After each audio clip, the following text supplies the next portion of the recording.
Hello guys! Python Bangla টিউটোরিয়ালের ৩য় লেকচারে আপনাদের সবাইকে স্বাগতম জানাচ্ছি। আমি আফরা। গত টিউটোরিয়ালে আমি আপনাদেরকে পাইথন কিভাবে ইনস্টল করতে হয় এবং VS কোড কিভাবে ইনস্টল করতে হয় তা দেখিয়েছি। আজকে আমরা দেখব কিভাবে আমাদের পাইথন প্রোগ্রাম রান করতে হয়। চলুন তাহলে আর দেরি না করে শুরু করা যাক। এর জন্য প্রথমে আমাদেরকে VS কোড ইনস্টল করে নিতে হবে। গত লেকচারের ভিডিওটি আপনারা দেখে নিবেন এবং ইনস্টল করে নিবেন। যারা করেছেন তারা এরকম একটি ইন্টারফেস দেখতে পাবেন। এখানে বিভিন্ন অপশন রয়েছে। এই VS কোডের সাপোর্টেড ল্যাঙ্গুয়েজ গুলো এখানে রয়েছে জাভাস্ক্রিপ্ট, পাইথন, জাভা, পিএইচপি। আর এখানে বিভিন্ন আরো অপশনস রয়েছে। কালার থিম এখানে চাইলে আমরা সফটওয়্যারের থিম চেঞ্জ করে নিতে পারবো, কালার চেঞ্জ করে নিতে পারবো। আমি এখানে ডিফল্ট ডার্ক অপশনটি রেখে দিলাম। এখন আমাদেরকে প্রথমে একটি ফাইল ক্রিয়েট করে নিতে হবে। আমরা এখানে নিউ ফাইল দেখতে পাচ্ছি। এখানে ক্লিক করেও আমরা একটি ফাইল ক্রিয়েট করে নিতে পারি। অথবা এখানে উপরে ফাইল অপশনে গিয়ে যদি নিউ ফাইলে ক্লিক করে আমরা নতুন একটি ফাইল ক্রিয়েট করে নিতে পারি।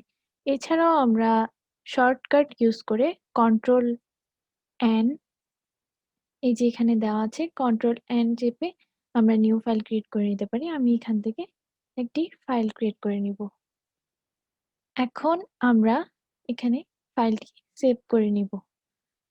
আমি একটি নাম দিলাম hello.py।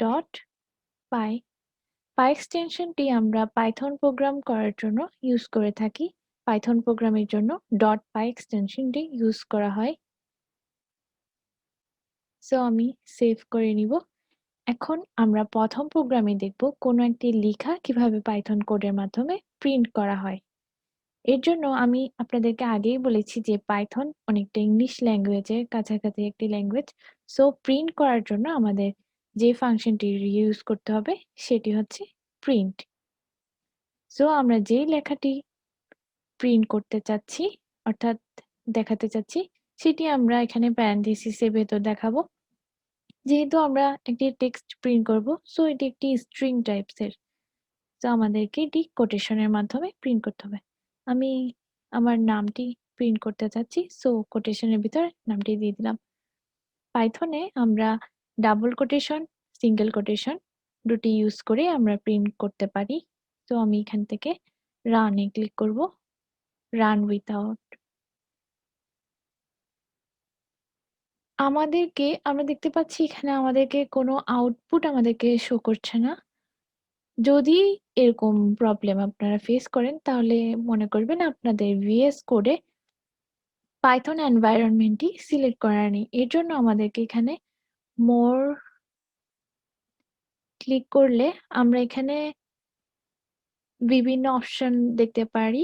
যেই ল্যাঙ্গুয়েজটি আমরা দরকার সেটি আমরা এখান থেকে ইনস্টল করে নিব। আমরা যেহেতু পাইথন আমাদের দরকার, সো আমি পাইথনে ক্লিক করব। এখানে দেখতে পাবো ইনস্টল একটি অপশন রয়েছে। আমি এখানে ক্লিক করে আমাদের পাইথন ইনস্টল করে নিব VS কোডে এনভায়রনমেন্ট হিসেবে।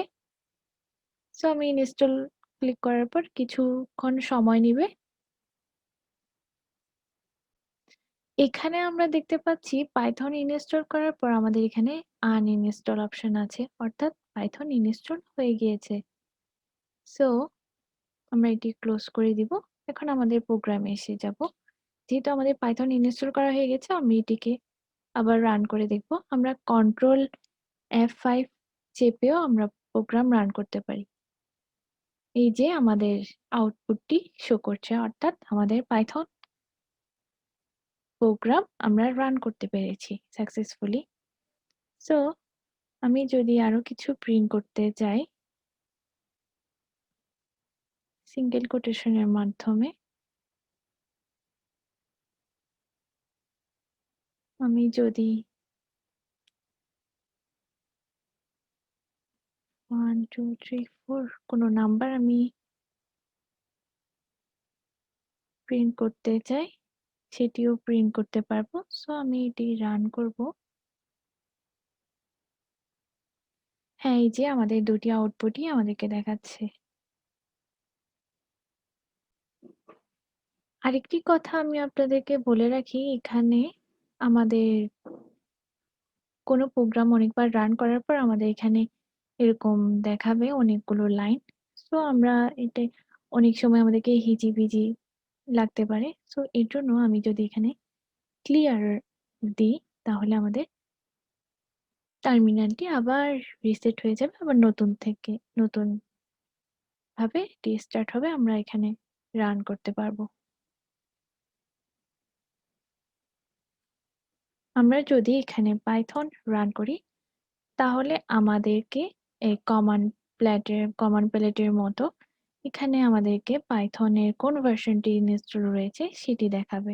সো আমাদের এখানে পাইথন 3.9 ইনস্টল রয়েছে এবং সিস্টেম ইনফরমেশন গুলো দেখাচ্ছে।